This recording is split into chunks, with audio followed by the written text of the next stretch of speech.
ارض و سما کے اندر جتنی بھی چیزیں ہیں وہ ساری کی ساری اللہ رب العزت کی عبادت کرتی ہیں۔ مثلا سورہ بنی اسرائیل کی آیت نمبر 44 کے اندر خود اللہ رب العزت ارشاد فرماتے ہیں تسبح لہ السماوات السبع والارض ومن فیہن، فرمایا کہ ساتوں آسمانوں اور ساتوں زمینوں میں اور جو کچھ اس کے اندر مخلوقات ہے، یعنی زمینی مخلوقات بھی اور آسمانی مخلوقات، جتنی بھی مخلوقات ہیں وہ سب اللہ رب العزت کی تسبیح بیان کرتی ہے، اس کی پاکی اور پاکیزگی بیان کرتی ہے۔ وَإِن مِّن شَيْءٍ إِلَّا يُسَبِّحُ بِحَمْدِهِ، اس کائنات کی کوئی بھی ایسی چیز نہیں ہے جو اللہ رب العزت کی تسبیح اس کی حمد کے ساتھ نہ بیان کرتی ہو۔ وَلَٰكِن لَّا تَفْقَهُونَ تَسْبِيحَهُمْ، فرق یہ ہے کہ تم ان کی تسبیحات کو نہیں سمجھتے۔ یہ شجر و حجر، یہ عالم نباتات، عالم جمادات، پرندے اپنی بولیوں میں، جانور اپنی آواز میں، پانی کی مخلوقات اپنے طرز میں، ہر مخلوق اللہ کی تسبیح بیان کرتی ہے، لیکن اللہ فرماتے ہیں وَلَٰكِن لَّا تَفْقَهُونَ تَسْبِيحَهُمْ، تم ان کی تسبیح کو سمجھ نہیں سکتے۔ دوسری آیت کریمہ سورۃ الحج کی ہے جس میں اللہ رب العزت ارشاد فرماتے ہیں أَلَمْ تَرَ أَنَّ اللَّهَ يَسْجُدُ لَهُ مَنْ فِي السَّمَاوَاتِ وَمَنْ فِي الْأَرْضِ، کیا تم نہیں دیکھتے کہ زمین و آسمان میں ہر چیز اللہ کے سامنے سجدہ کر رہی ہے، اسی کے حضور سر بسجود ہے۔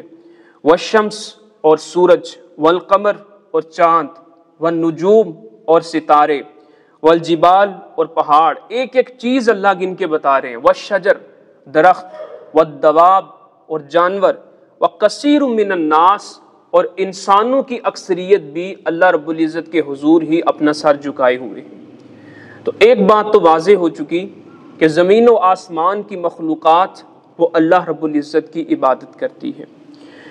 اسی طرح اللہ تعالیٰ کی خاص مقرب مخلوق وہ اللہ رب العزت کے فرشتے ہیں، جن کی کل ڈیوٹی، کل ذمہ داری وہ اللہ کی عبادت کرنا ہی ہے۔ اللہ خود ارشاد فرماتے ہیں سورۃ الانبیاء کی آیت نمبر 19 اور 20 کے اندر وَمَنْ عِنْدَهُ لَا يَسْتَكْبِرُونَ عَنْ عِبَادَتِهِ، جو اللہ رب العزت کے فرشتے ہیں، اس کی بارگاہ میں حاضر رہتے ہیں، اس کے قرب کے جلوے جنہیں نصیب ہیں، وہ اس کی عبادت سے ذرہ برابر بھی سرکشی نہیں کرتے۔ وَلَا يَسْتَحْسِرُونَ، اور نہ ہی وہ تھکتے ہیں۔ وہ ایسی مخلوق ہے جو صبح سے لے کر شام تک اور شام سے لے کر اگلی صبح تک ان کا ایک ہی وظیفہ ہے اور وہ ہے عبادت الہی۔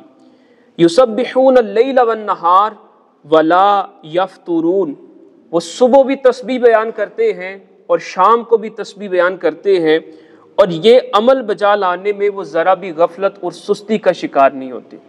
یہ کس کے متعلق ارشاد فرمایا اللہ تعالیٰ نے؟ فرشتوں کے متعلق۔ اور یہ بھی فرمایا کہ لا یعصون اللہ ما امرہم ویفعلون ما یؤمرون، اور فرمایا کہ وہ اللہ کی نافرمانی نہیں کرتے۔ یہ انسان کے اندر اللہ رب العزت نے تقوی کی صفت بھی رکھی اور فجور کی صفت بھی رکھی، یعنی اچھائی اور برائی کا ملکہ اللہ نے انسان کے اندر رکھا ہے۔ اب اسے اختیار دے دیا، انبیاء بھیجے، کتابیں نازل کی، اور اسے عقل بھی دے دی کہ اپنے عقل کی زور پر اور انبیاء کی سیرت اور کتابوں کی رہنمائی کی شکل کے اندر وہ فیصلہ کرے کہ اس نے کون سا رستہ اختیار کرنا ہے۔ لیکن ہمارے مقابلے میں فرشتے وہ ہر دم اللہ تعالیٰ کی بندگی میں، اس کی ثنا میں، اس کی تسبیح میں، اس کی تحلیل میں مصروف رہتے ہیں۔ اب اس کے بعد اللہ رب العزت نے انسان کی تخلیق کے ساتھ ہی، اس کی پیدائش کے ساتھ ہی اس کا مقصد حیات بیان کر دیا۔ انسان، اس کی عظمت کا پتہ اس بات سے چلتا ہے کہ زندگی میں اس کا مقصد کیا ہے، اس کا ویژن کیا ہے۔ کیا بے فضول پیدا ہوا؟ کیا بے مقصد پیدا ہوا؟ کیا فقط کھانے پینے کے لیے پیدا ہوا؟ تو اس کام کے لیے جانور بھی ہیں۔ فقط اپنی جنسی خواہش کی تکمیل کے لیے پیدا کیا گیا تو جانوروں کے اندر بھی یہ پہلو موجود ہے۔ تو اللہ رب العزت نے جہاں انسان کو پیدا کیا، اسے تمام مخلوقات پر شرف اور فضیلت عطا فرمائی، وہی اللہ رب العزت نے بڑے صاف اور کھلے لفظوں میں اس کا مقصد حیات بھی بیان کر دیا۔ فرمایا وَمَا خَلَقْتُ الْجِنَّ وَالْإِنسَ إِلَّا لِيَعْبُدُونَ، اللہ نے جنوں اور انسانوں کو فقط اپنی عبادت کے لیے پیدا کیا، اپنی بندگی کے لیے پیدا کیا، اپنے حضور سر بسجود رہنے کے لیے پیدا کیا۔ یہ انسان کی زندگی کا مقصد ہے، اور اسی مقصد حیات کو اللہ رب العزت نے مختلف مقامات پر بڑے خوبصورت انداز میں بیان کیا۔